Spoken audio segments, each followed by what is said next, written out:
জয় বড় ঠাকুর, জয় শনি মহারাজ। নমস্কার ভক্তবৃন্দ। আজ শনিবারের এই পবিত্র দিনে আমরা শুনব শনি মহারাজের এক অতি শক্তিশালী পবিত্র মন্ত্র। শনিবারের দিনটি কর্মফল দেবতা শনিকেই সমর্পিত। এই তিথিতে শনির বিশেষ পুজো করা হয়। শনিবারে শনিদেবের উপাসনা করলে সমস্ত দুঃখ কষ্ট দূর হয়, পাশাপাশি ব্যক্তির উন্নতির পথে অগ্রসর হয়। শাস্ত্রমতে শনি মহারাজ আমাদের কর্মফল প্রদান করে থাকেন, তাই আমাদের সমস্ত কর্মের ফল শনি মহারাজ প্রদান করবে। তাই ভালো কর্ম করলে ভালো ফল এবং খারাপ কর্মের প্রভাবে খারাপ কর্মফল কিন্তু আমরা পেয়ে থাকি। সেই জন্য শনি মহারাজ যদি কোনো ভক্তের উপর সন্তুষ্ট থাকে, তাহলে সেই ব্যক্তির জীবনে কখনোই খারাপ প্রভাব পড়তে পারে না। তাই শনি মহারাজকে প্রসন্ন করতে শনিবারের দিনে তার উপাসনার সাথে এই মন্ত্র অবশ্যই জপ করা দরকার। এই মন্ত্র জপ বা শ্রবণ করলেই জীবন থেকে সমস্ত সমস্যা, বাধা বিঘ্ন, কর্মে অসফলতা এবং আর্থিক সংকট ধীরে ধীরে কেটে যাবে। ভক্তগণ, শনি মহারাজের উপর বিশ্বাস রেখে নিষ্ঠার সাথে এই মন্ত্রটি কিছুদিন জপ করেই দেখুন, আর সাথে সৎ পথে কর্ম করবেন। দেখবেন আপনার জীবনে কখনোই বাধা বিঘ্ন আসবে না। সুখ, সমৃদ্ধি এবং শান্তিতে ভরে উঠবে আপনার জীবন এবং আপনার পরিবার। আর দেরি না করে আসুন ভক্তগণ, শনি মহারাজের এই মন্ত্রটি আমরা শ্রবণ করি। ওম হিম নীলাঞ্জন সমাভাসম রবিপুত্রম যমাগ্রজম ছায়ামাতণ্ড সমভূতম ত্বং নমামি শনশ্চরম। ওম হিম নীলাঞ্জন সমাভাসম রবিপুত্রম যমাগ্রজম ছায়ামাতণ্ড সমভূতম ত্বং নমামি শনশ্চরম। ওম হিম নীলাঞ্জন সমাভাসম রবিপুত্রম যমাগ্রজম ছায়ামাতণ্ড সমভূতম ত্বং নমামি শনশ্চরম। ওম হিম নীলাঞ্জন সমাভাসম রবিপুত্রম যমাগ্রজম ছায়ামাতণ্ড সমভূতম ত্বং নমামি শনশ্চরম। ওম হিম নীলাঞ্জন সমাভাসম রবিপুত্রম যমাগ্রজম ছায়ামাতণ্ড সমভূতম ত্বং নমামি শনশ্চরম। ওম হিম নীলাঞ্জন সমাভাসম রবিপুত্রম যমাগ্রজম ছায়ামাতণ্ড সমভূতম ত্বং নমামি শনশ্চরম। ওম হিম নীলাঞ্জন সমাভাসম রবিপুত্রম যমাগ্রজম ছায়ামাতণ্ড সমভূতম ত্বং নমামি শনশ্চরম। ওম হিম নীলাঞ্জন সমাভাসম রবিপুত্রম যমাগ্রজম ছায়ামাতণ্ড সমভূতম ত্বং নমামি শনশ্চরম। ওম হিম নীলাঞ্জন সমাভাসম রবিপুত্রম যমাগ্রজম ছায়ামাতণ্ড সমভূতম ত্বং নমামি শনশ্চরম। ওম হিম নীলাঞ্জন সমাভাসম রবিপুত্রম যমাগ্রজম ছায়ামাতণ্ড সমভূতম त्वं नमामि शनैश्चरम् ॐ ह्रीं नीलाञ्जनसमाभासं रविपुत्रं यमग्रजं छायामातण्डसमभूतं त्वं नमामि शनैश्चरम् ॐ ह्रीं नीलाञ्जनसमाभासं रविपुत्रं यमग्रजं छायामातण्डसमभूतं त्वं नमामि शनैश्चरम् ॐ ह्रीं नीलाञ्जनसमाभासं रविपुत्रं यमग्रजं छायामातण्डसमभूतं त्वं नमामि शनैश्चरम् ॐ ह्रीं नीलाञ्जनसमाभासं रविपुत्रं यमग्रजं छायामातण्डसमभूतं त्वं नमामि शनैश्चरम् ॐ ह्रीं नीलाञ्जनसमाभासं रविपुत्रं यमग्रजं छायामातण्डसमभूतं त्वं नमामि शनैश्चरम् ॐ ह्रीं नीलाञ्जनसमाभासं रविपुत्रं यमग्रजं छायामातण्डसमभूतं त्वं नमामि शनैश्चरम् ॐ ह्रीं नीलाञ्जनसमाभासं रविपुत्रं यमग्रजं छायामातण्डसमभूतं त्वं नमामि शनैश्चरम् ॐ ह्रीं नीलाञ्जनसमाभासं रविपुत्रं यमग्रजं छायामातण्डसमभूतं त्वं नमामि शनैश्चरम् ॐ ह्रीं नीलाञ्जनसमाभासं रविपुत्रं यमग्रजं छायामातण्डसमभूतं त्वं नमामि शनैश्चरम् ॐ ह्रीं नीलाञ्जनसमाभासं रविपुत्रं यमग्रजं छायामातण्डसमभूतं त्वं नमामि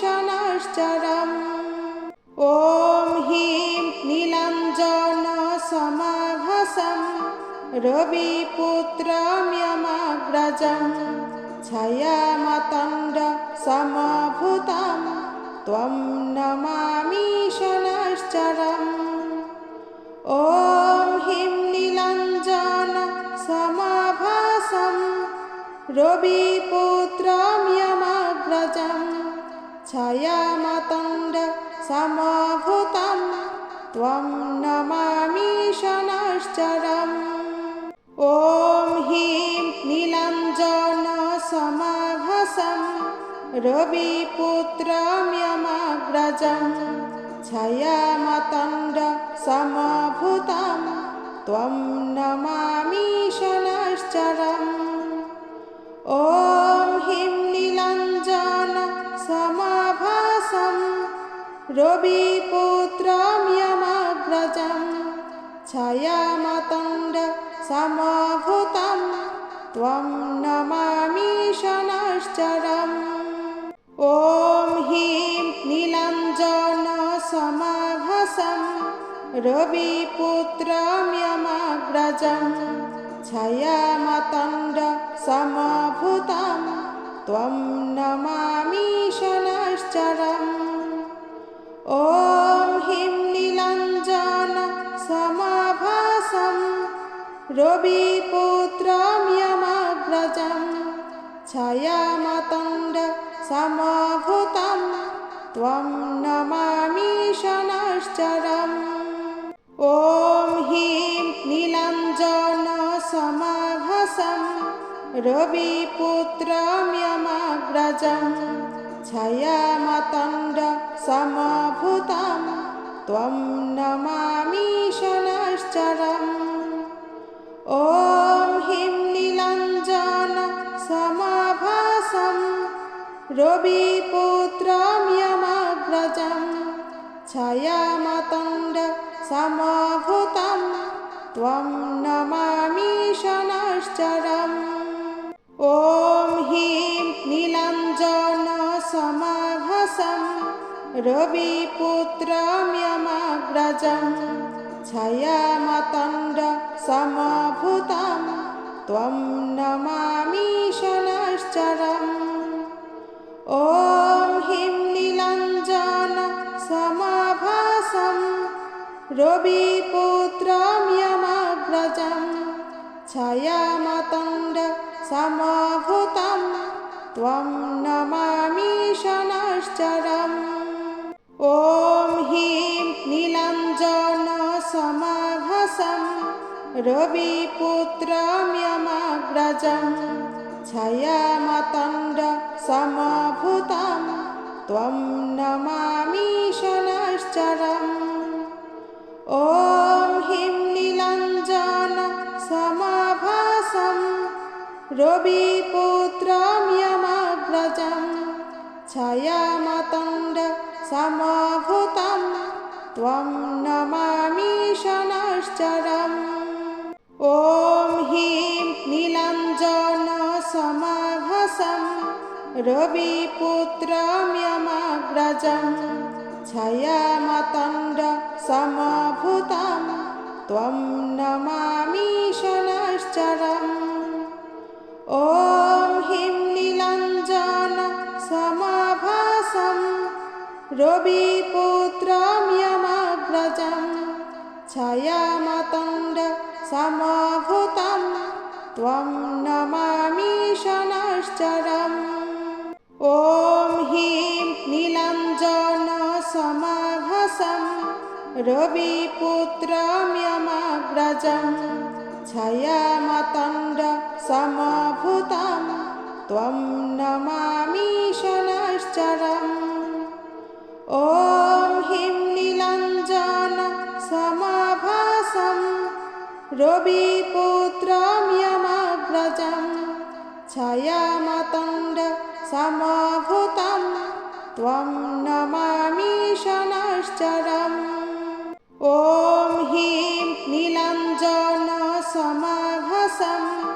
रविपुत्रं यमग्रजं छायामातण्ड समभूतं त्वं नमामि शनैश्चरम् ॐ ह्रीं नीलाञ्जन समभासं रविपुत्रं यमग्रजं छायामातण्ड समभूतं त्वं नमामि शनैश्चरम् ॐ ह्रीं नीलाञ्जन समभासं रविपुत्रं यमग्रजं छायामातण्ड समभूतं त्वं नमामि शनैश्चरम् ॐ ह्रीं नीलाञ्जन समभासं रविपुत्रं यमग्रजं छायामातण्ड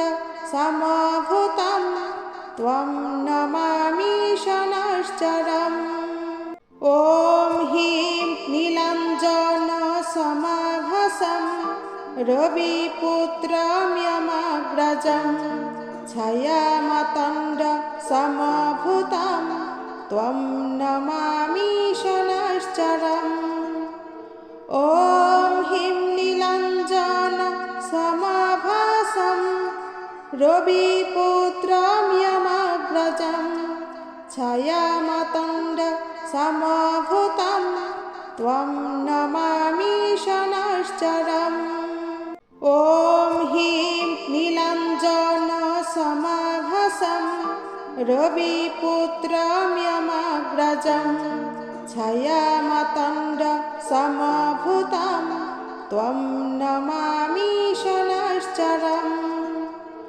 ॐ ह्रीं नीलाञ्जन समभासं समाभासं रविपुत्रं यमग्रजं छायामातण्डसमभूतं त्वं नमामि शनैश्चरम्। ॐ ह्रीं नीलाञ्जनसमाभासं रविपुत्रं यमग्रजं छायामातण्डसमभूतं त्वं नमामि शनैश्चरम्। ॐ ह्रीं नीलाञ्जनसमाभासं रविपुत्रं यमग्रजं छायामातण्डसमभूतं त्वं नमामि शनैश्चरम्। ॐ ह्रीं नीलाञ्जनसमाभासं रविपुत्रं यमग्रजं छायामातण्डसमभूतं त्वं नमामि शनैश्चरम्। ॐ ह्रीं नीलाञ्जनसमाभासं रविपुत्रं यमग्रजं छायामातण्डसमभूतं त्वं नमामि शनैश्चरम्। ॐ ह्रीं नीलाञ्जनसमाभासं रविपुत्रं यमग्रजं छायामातण्डसमभूतं त्वं नमामि शनैश्चरम्। ॐ ह्रीं नीलाञ्जनसमाभासं रविपुत्रं यमग्रजं छायामातण्डसमभूतं त्वं नमामि शनैश्चरम्। ॐ ह्रीं नीलाञ्जनसमाभासं रविपुत्रं यमग्रजं छायामातण्डसमभूतं त्वं नमामि शनैश्चरम्। ॐ ह्रीं नीलाञ्जनसमाभासं रविपुत्रं यमग्रजं छायामातण्डसमभूतं त्वं नमामि शनैश्चरम्। ॐ ह्रीं नीलाञ्जनसमाभासं रविपुत्रं यमग्रजं छायामातण्डसमभूतं त्वं नमामि शनैश्चरम्। ॐ ह्रीं नीलाञ्जनसमाभासं रविपुत्रं यमग्रजं छायामातण्डसमभूतं त्वं नमामि शनैश्चरम्। ॐ ह्रीं नीलाञ्जनसमाभासं रविपुत्रं यमग्रजं छायामातण्डसमभूतं त्वं नमामि शनैश्चरम्। ॐ ह्रीं नीलाञ्जनसमाभासं रविपुत्रं यमग्रजं छायामातण्डसमभूतं त्वं नमामि शनैश्चरम्। ॐ ह्रीं नीलाञ्जनसमाभासं रविपुत्रं यमग्रजं छायामातण्डसमभूतं त्वं नमामि शनैश्चरम्। ॐ ह्रीं नीलाञ्जनसमाभासं रविपुत्रं यमग्रजं छायामातण्डसमभूतं त्वं नमामि शनैश्चरम्। ॐ ह्रीं नीलाञ्जनसमाभासं रविपुत्रं यमग्रजं छायामातण्डसमभूतं त्वं नमामि शनैश्चरम्। ॐ ह्रीं नीलाञ्जनसमाभासं रविपुत्रं यमग्रजं छायामातण्डसमभूतं त्वं नमामि शनैश्चरम्। ॐ